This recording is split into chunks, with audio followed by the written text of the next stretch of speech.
Hoje aqui em Goiânia, capital de Goiás.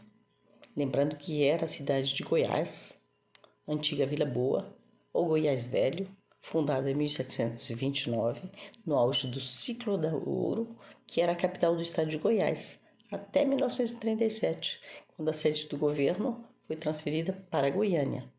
O que eu sei da literatura de Goiânia? Que é conhecida pelos brasileiros através do trabalho da grande poeta Cora Coralina, que viveu entre 1889 e 1985.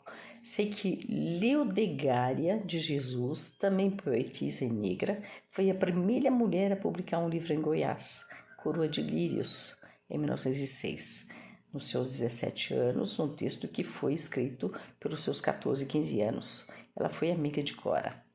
Fora essas duas poetisas, anotei que a literatura goiânia, antes do século XXI, teve Hugo de Carvalho Ramos, contista e poeta, Bernardo Elis, que foi poeta, contista e romantista, o único goiano a entrar para a Academia Brasileira de Letras. Também José J. Veiga, um dos maiores autores em língua portuguesa do realismo fantástico. É isso mesmo? A literatura goiana começa no século XX, 2 séculos depois da criação do Estado? Eu sou Edmar Felício Chaveiro, eu trabalho na Universidade Federal de Goiás, no Instituto de Estudos Socioambientais. Eu pertenço a um laboratório que se envolve com arte e literatura, chamado Laje Criarte, também imaginário. Além disso, eu sou da Academia de Letras Trindadense e também sou membro do Instituto Histórico Geográfico de Goiás e do ICEB, o Instituto Cultural Bernardo Helios para Povos do Cerrado.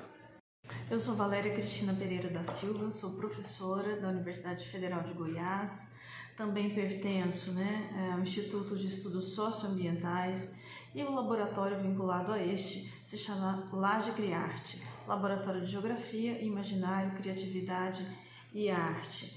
Eu pesquiso com geografia cultural, trabalho também com imaginário urbano, geografia e literatura, geografia da arte de uma maneira geral e gosto muito de literatura, também me considero poeta. Sou Cristiano Deveras, sou autor aqui de Goiânia, Goiás, e trabalho muito com o conto. Eu comecei com o Jantar às 11, eu comecei ganhando a Bolsa de Publicações Hugo de Carvalho Ramos, que é o nosso maior prêmio aqui, é o prêmio de atividade mais antigo do Brasil. Eu ganhei ele em 2006, com meu livro de estreia, e ganhei ele novamente em 2012 com o Etéreo Ser de Carbono, outro livro de contos, que eu não tenho ele aqui agora. E o último lançamento é o Contos da Quinta Avenida. E eu trabalho muito a questão do conto mais contemporâneo, urbano. Eu tento falar dessa juventude atual, eu tento falar um pouco de política, eu uso um pouco de sarcasmo, de ironia, para falar das situações do dia a dia. Autores atuais aqui de Goiás e também gente da universidade, da crítica literária, propõem uma mudança de terminologia. Eles preferem chamar de literatura brasileira feita em Goiás. Essa reivindicação terminológica, ela se dá pelo seguinte: o primeiro é não separar Goiás do Brasil, e segundo é que não há, por parte deles e também da crítica literária, uma reivindicação de uma estética própria feita em Goiás. Embora eles concordam que há especificidades. Muito bem. Alguns fazem a seguinte classificação. De fato, a literatura, tal como enxergamos, a literatura moderna, a poesia, o romance, a crônica, as novelas, são produtos da virada do século XIX para o século XX. Contudo, alguns dizem que os relatos, as crônicas de viagens feitas por viajantes europeus são a primeira identidade de uma literatura que narra a vida guaiana, a vida sertaneja, os dilemas do ser humano, a sua relação com a natureza, enfim, especialmente a relação com os rios, com a terra. Mas no século XX é que vai vicejar de fato essa literatura, e é muito interessante que ela na voz do escritor Carmo Bernardi, uma literatura terrosa, tanto é que vários expoentes e escritores eles se listam no chamado regionalismo realista, né? Então, os temas, como a professora Angelita, que fez uma tese de doutorado, por acaso ela é a atual reitora, e ela faz uma síntese. Os temas dessa literatura são temas ligados ao campesinato, à sua relação com a terra, à exploração, à formação do latifúndio, aos dilemas de uma vida sertaneja. E a professora Angelita vai dizer que demora-se a surgir uma literatura de narrativa urbana, que ela vai, inclusive, se ocupar dessa transição. E que a metropolização de Goiânia, quando Goiânia se torna metrópole, e ela se torna metrópole porque a região centro-oeste, não só Goiás, né, mas Mato Grosso do Sul, envolvendo também o Distrito Federal, alcança um lugar importante na economia nacional. O chamado Cerrado Brasileiro, ele se torna o quarto cinturão produtivo. Goiânia catalisa esse dinamismo, essa incorporação do Cerrado na economia nacional e internacional, e aí gera uma circulação de símbolos, há uma troca simbólica de influências, e aí vai surgir a literatura urbana, por exemplo, com nomes como o escritor Miguel Jorge, ou como Edivaldo Lourenço, Maria Luísa Ribeiro. Talvez uma coisa que é importante para uma leitura histórica dessa literatura é que os escritores, especialmente os escritores do começo do século e os escritores que vão até a década de 1960, eles vão dizer que Goiás padecia de um isolamento geográfico, e que, portanto, a circulação simbólica, as trocas eram raras, eram rarefeitas e empobrecidas. Havia dificuldade dos livros, por exemplo, chegarem aqui, daí os estilos, as propostas estéticas, e mais dificuldade do que se produzia aqui chegar lá fora. Você está falando do século XX. Do século XX até 1960. Então, esse padecimento do isolamento geográfico, ele acanhou a literatura. A literatura ficou acanhada. E alguns vão apostar nessa ideia e vão dizer o seguinte: ora, num lugar, na interioridade profunda do Brasil, a sociabilidade é conduzida pela oralidade. Então, pelos causos, os goianos, o centro-oestino, o sertanejo, ele tem uma habilidade para contar causo. A cultura escriturística demorou a chegar aqui. Enfim, nós estamos aqui, então, no começo de uma narrativa urbana em Goiás. Valéria, a literatura goiana do século XXI, o que é? O que representa esses novos autores? O que é diferente do século XX? Certo, mas eu, para poder falar, né, dessa literatura goiana do século XXI, da qual eu tento fazer parte também, né, como poeta, a partir da poesia, eu ainda preciso ir um pouco no século XX, né, no lastro do século XX, porque Goiânia é uma situação de modernidade, né, como o Egmar falou, havia um isolamento, e isso é fato, isolamento com o resto do país, mas havia, por exemplo, na cidade de Goiás, uma cultura literária, né, a partir de um trabalho que eu fiz, eu percebi isso, investigações, e principalmente pautadas na oralidade, que havia um certo francesismo, havia uma conexão com a França. Professores de Goiás falavam francês no liceu e levavam isso para suas tertúlias, para recitar poetas franceses. Então, por exemplo, se você for examinar um aspecto da literatura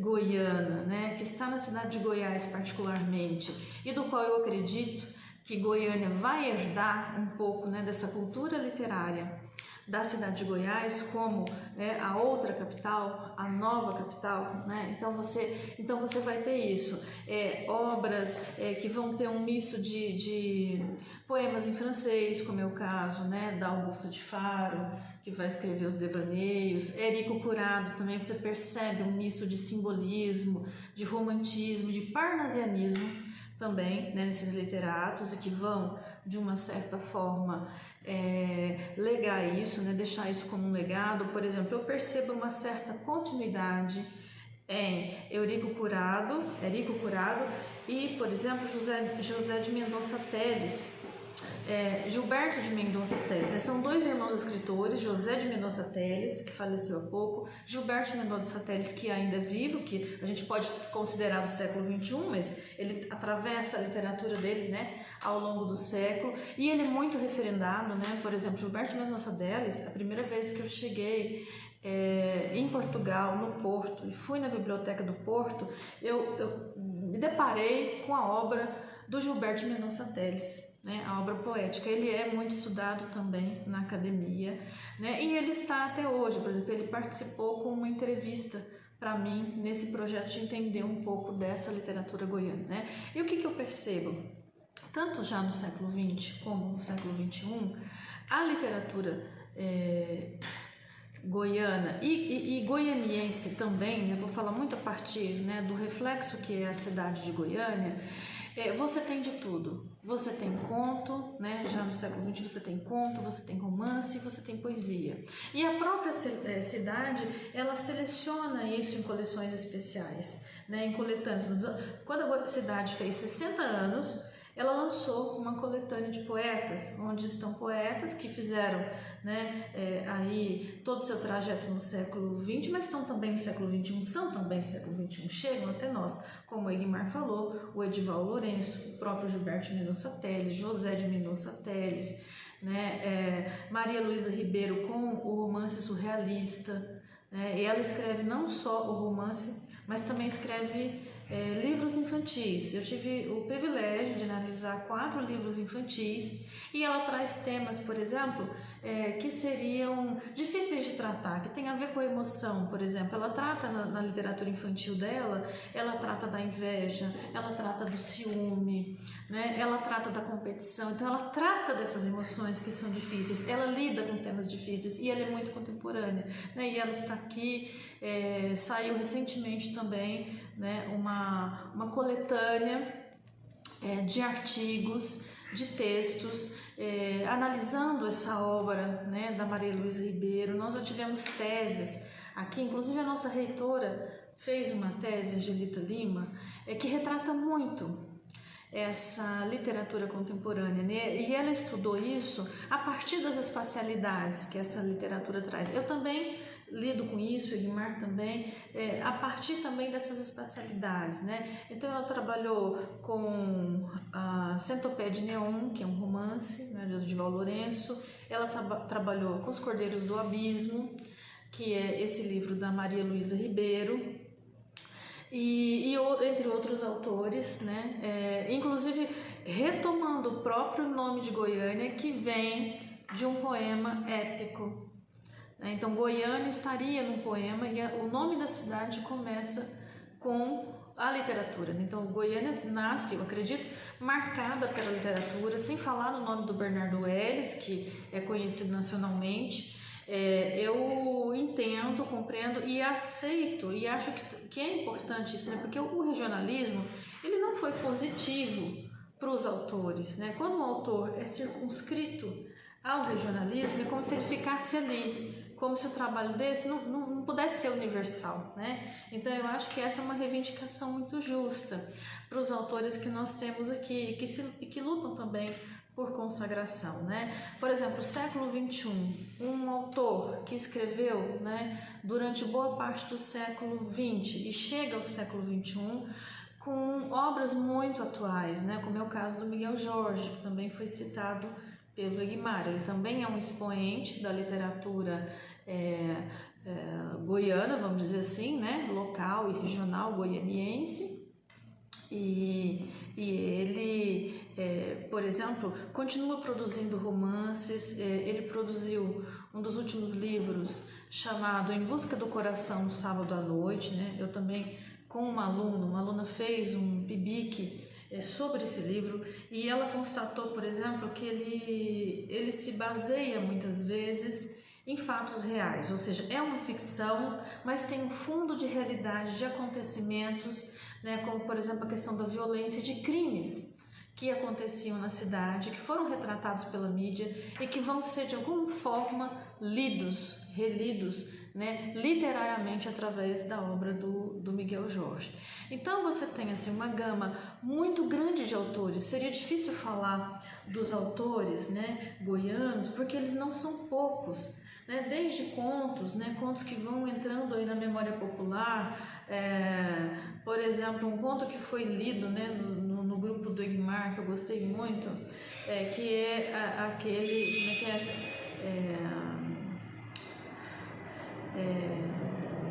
Aquele que nunca nasceu, né? Como que é? Você se lembra? Bem, o conto, ele fala de uma criança que nunca nasceu, né? Mas os pais viviam como se ela tivesse nascido, né? E tem toda uma sabedoria por trás daquilo.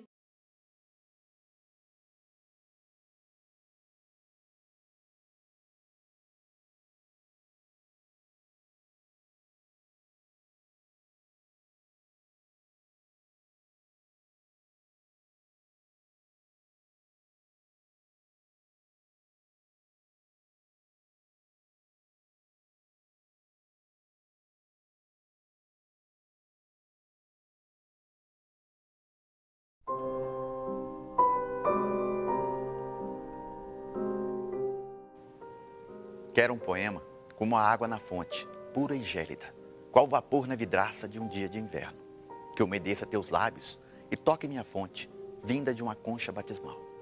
Um poema como água corrente, no fio da perna, no fluxo da alma que rema, abrindo canais até o oceano.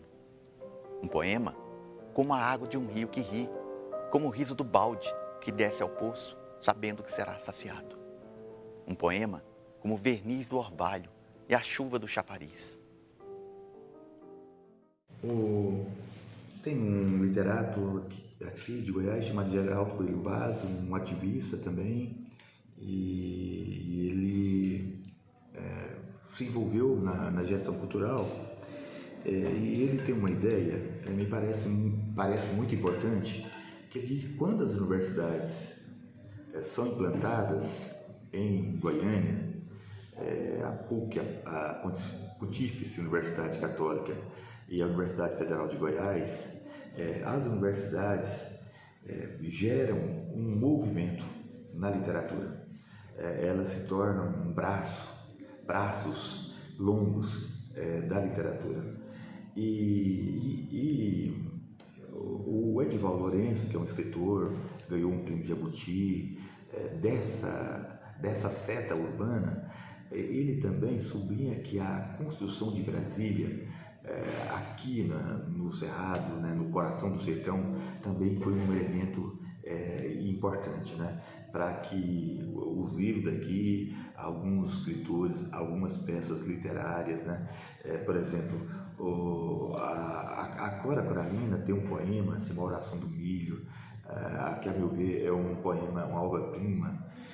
Nesse poema ela dá uma voz narrativa para o milho, e o milho conversa com Deus, e o milho reclama porque o cristianismo prefere o trigo, e ela vai com o milho dizendo o benefício do milho na América Latina, e tem um conto que talvez seja a peça literária mais conhecida de Bernardo Veras, chamada Enxada. E esse conto, ele mostra todo o episódio trágico e dramático do meieiro, que é da pessoa que não tem uma enxada e que sofre uma pressão, um trabalhador sofre uma pressão do coronel, fazendeiro latifundiário, e que ele chega ao absurdo momento de cavar a terra com os próprios dedos, rasgando os dedos pingando sangue. Muito bem. Então, as universidades, elas ajudaram nisso, mas a universidade tem uma relação tensa, porque também ela, na medida que houve um momento que elas não aceitavam aquilo que não fosse canônico. Mas na época, no século XX, eu acho que não tinha universidade aqui. No meu Mato Grosso do Sul não tinha universidade. Já tinha universidade, já tinha quer dizer, Cora Coralina, a gente pode dizer que a universidade ajudou mais que o Drummond nessa ligação. Não, o Drummond foi fundamental.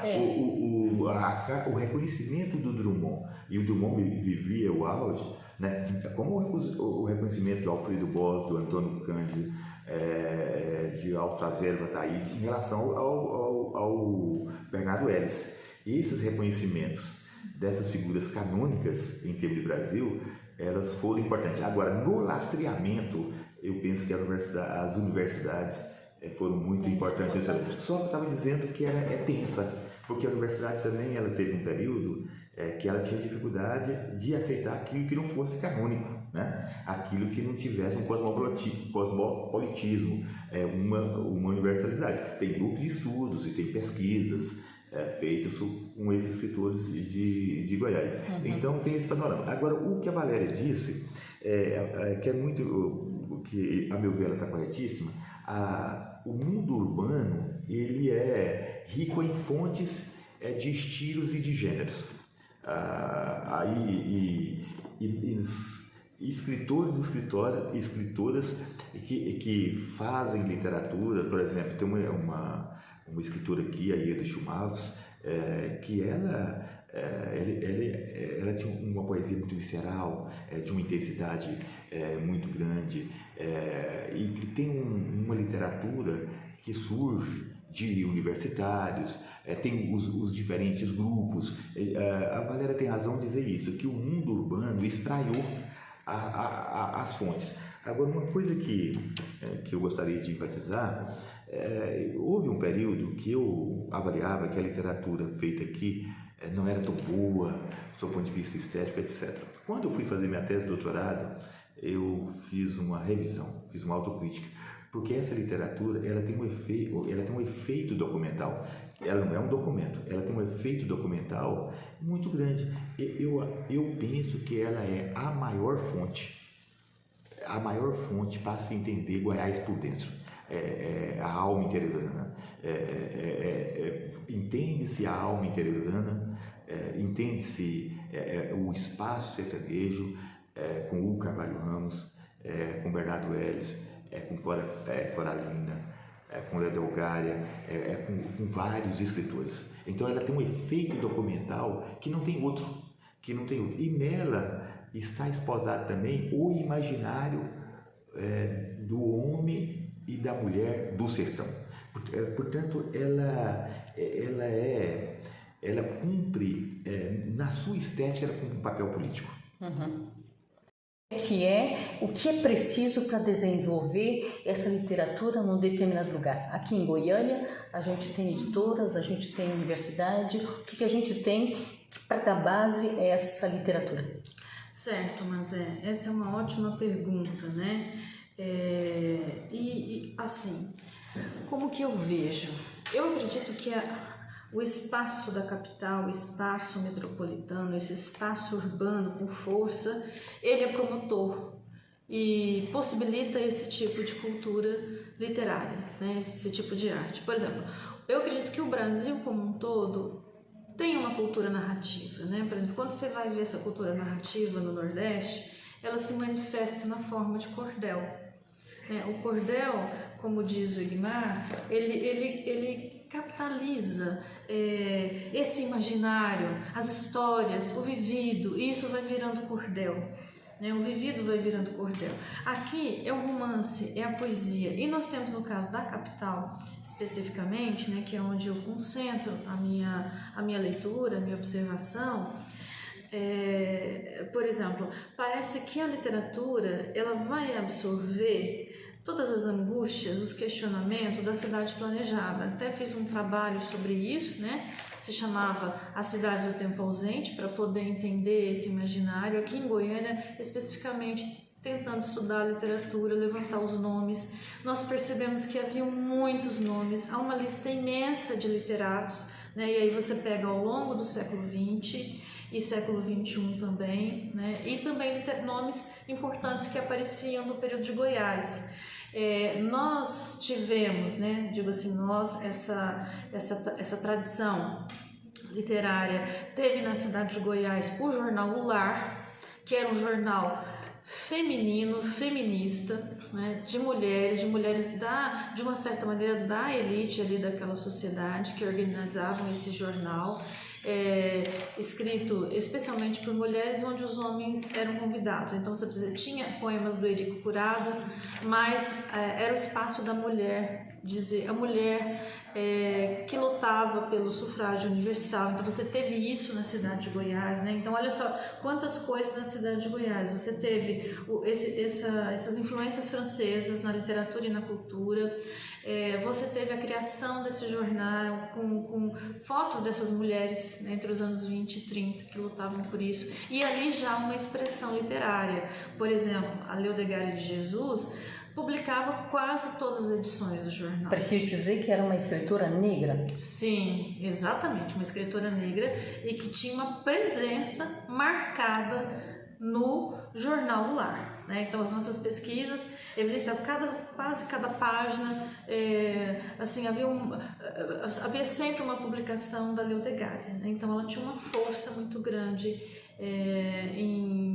em mostrar a sua poesia ali naquele espaço, né? E depois, quando a gente vem, por exemplo, para Goiânia, muitos poetas, né? Poetas como Pio Vargas, que ficou até marcado na memória da cidade, e que vai falar, por exemplo, que essa cidade ela se constrói no abrupto caos dos relógios. Então a gente leu isso, né, como essa angústia da cidade planejada, que ainda parece que não tinha algo firmado.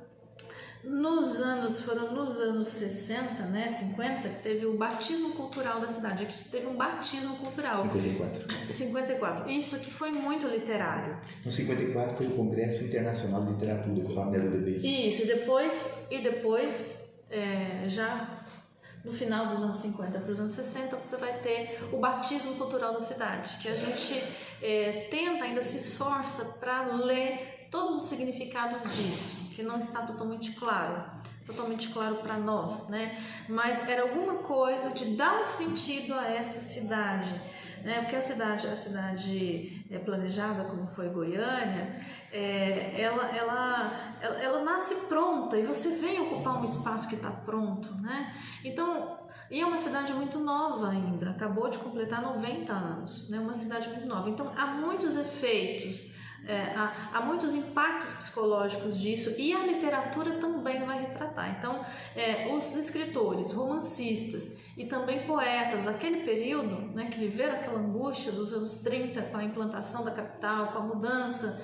da capital para cá, o abandono de Goiás, porque também teve isso, né, a cidade que foi deixada para trás enquanto capital, e isso vai estar nessa literatura também. A gente vai ver isso nessa literatura. Então isso é um marco e que nós percebemos, né?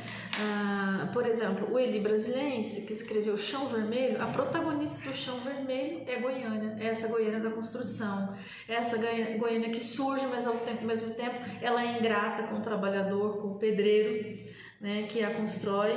Então, os personagens é uma família simples de um pedreiro que está construindo a capital e está olhando essa capital com todas as suas emoções, com todas as afetações. Então esse é o Chão Vermelho do Eli Brasiliense. Aí tem a poesia do Pio Vargas e tantos outros que a gente vai encontrar né, expressões dessa natureza. Né? No Gilberto Mendonça Teles, como ele é daqui, a gente também percebe alguma coisa, mas como ele se mudou e a literatura dele se tornou mais universal, né? Porque ele não ficou o tempo todo aqui em Goiás, você vai ver também outras expressões, outras representações, né? Mas ainda muito marcadamente um imaginário dessa região, desse lugar, desse estado.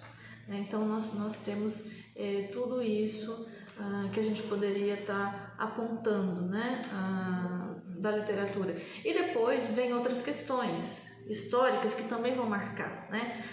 Por exemplo, houve um período aqui, nos anos 80, 86, o incidente com o Césio 137.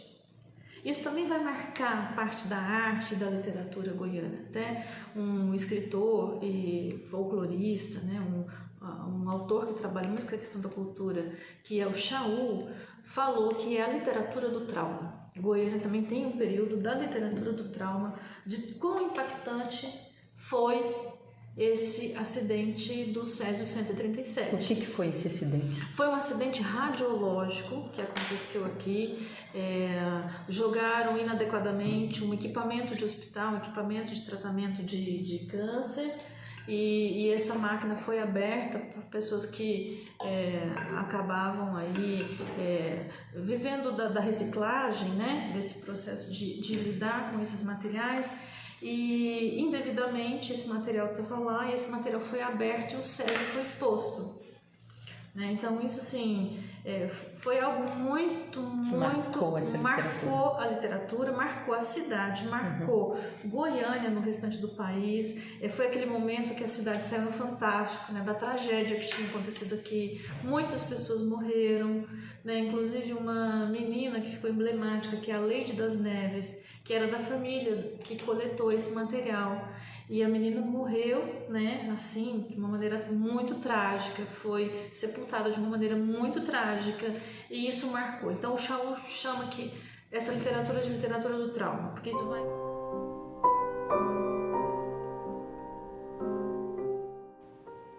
Quero um poema como a água na fonte, pura e gélida, qual vapor na vidraça de um dia de inverno, que umedeça teus lábios e toque minha fonte, vinda de uma concha batismal. Um poema como água corrente, no fio da perna, no fluxo da alma que rema, abrindo canais até o oceano. Um poema como a água de um rio que ri, como o riso do balde que desce ao poço, sabendo que será saciado. Um poema como o verniz do orvalho e a chuva do chafariz.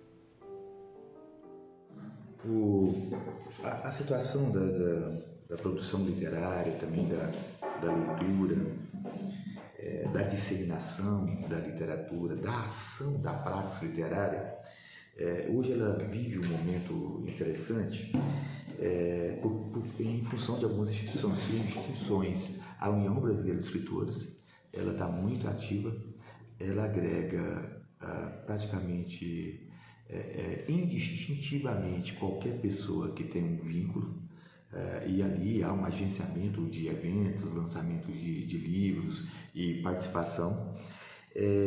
A Academia Goiana de Letras, hoje ela tem um comando de um poeta, um memorialista, que é o Birajara Gali.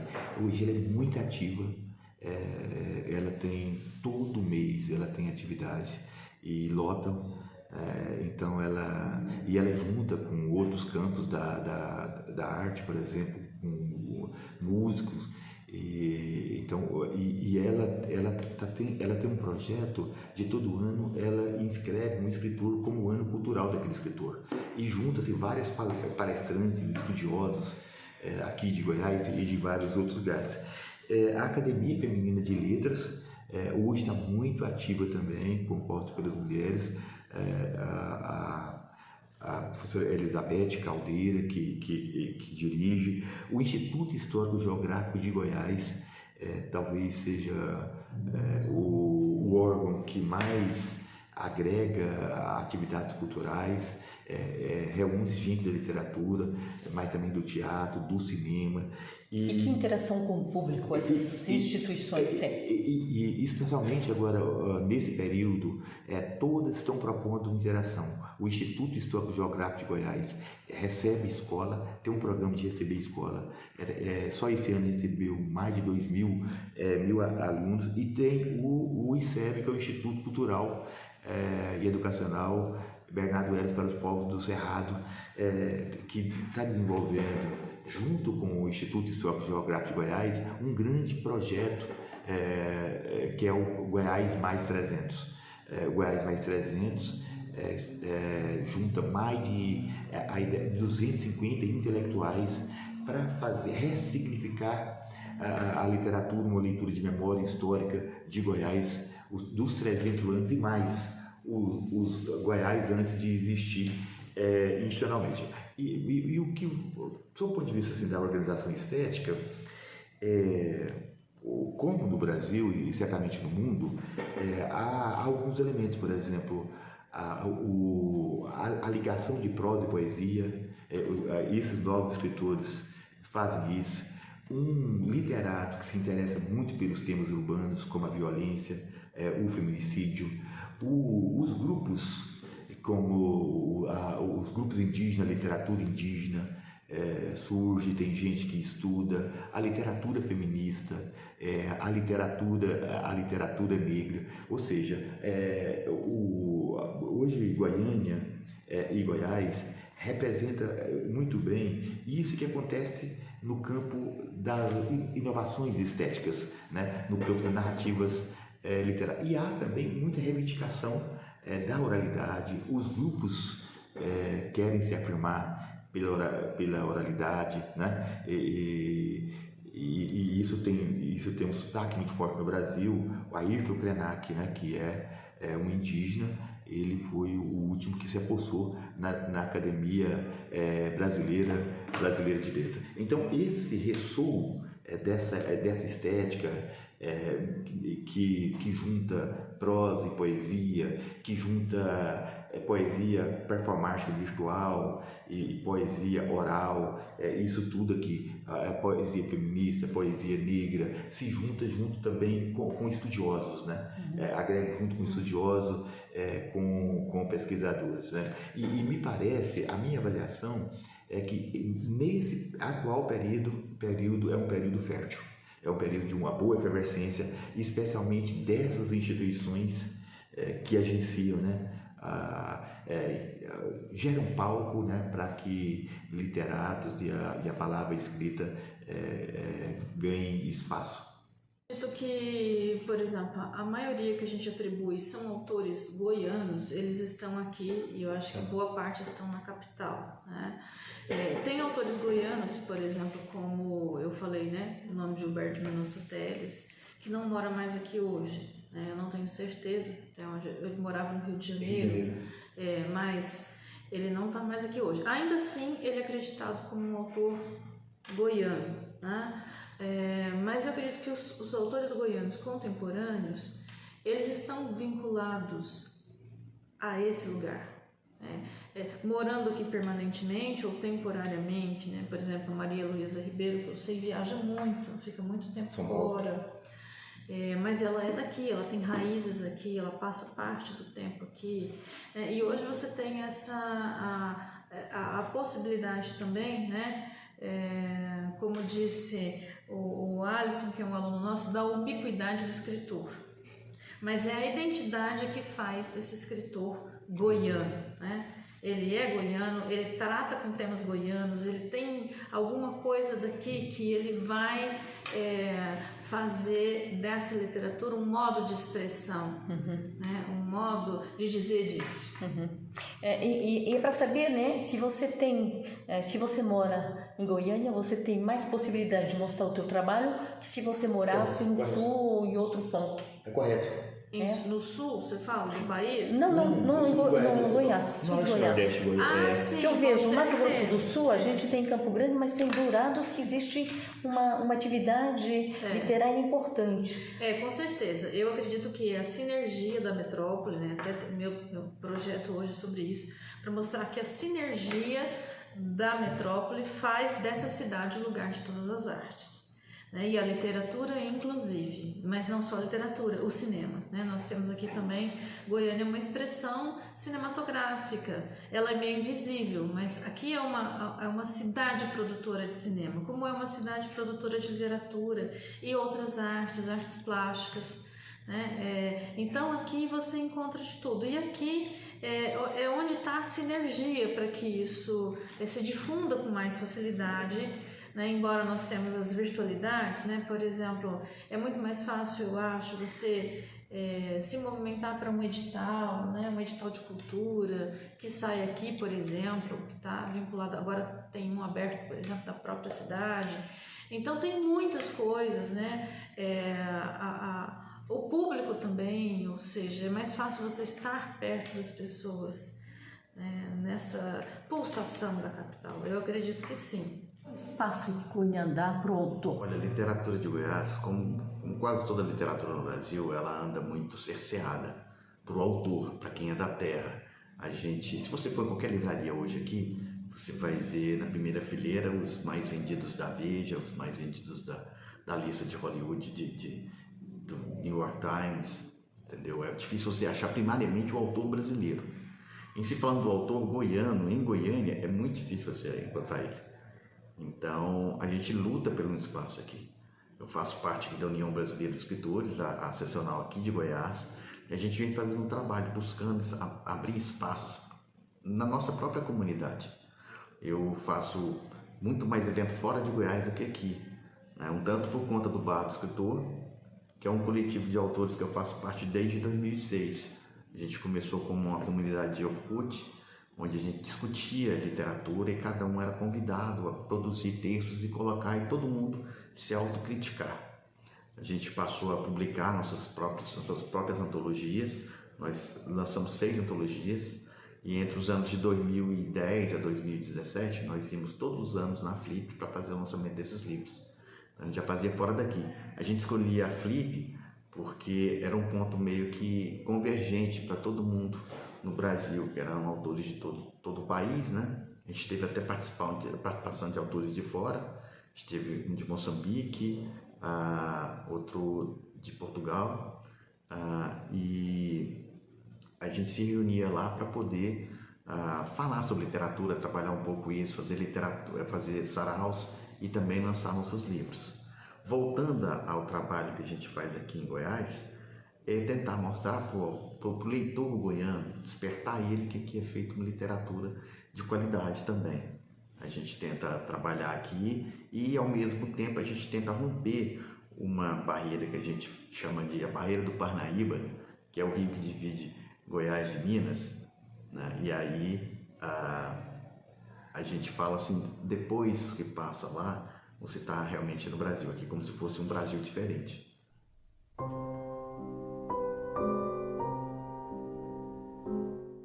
Já que fui irresponsavelmente tolo em te amar, inconsequentemente exagerado em te querer, indesculpavelmente ingênuo em acreditar, não me admira nada que também seja definitivamente falho em te esquecer.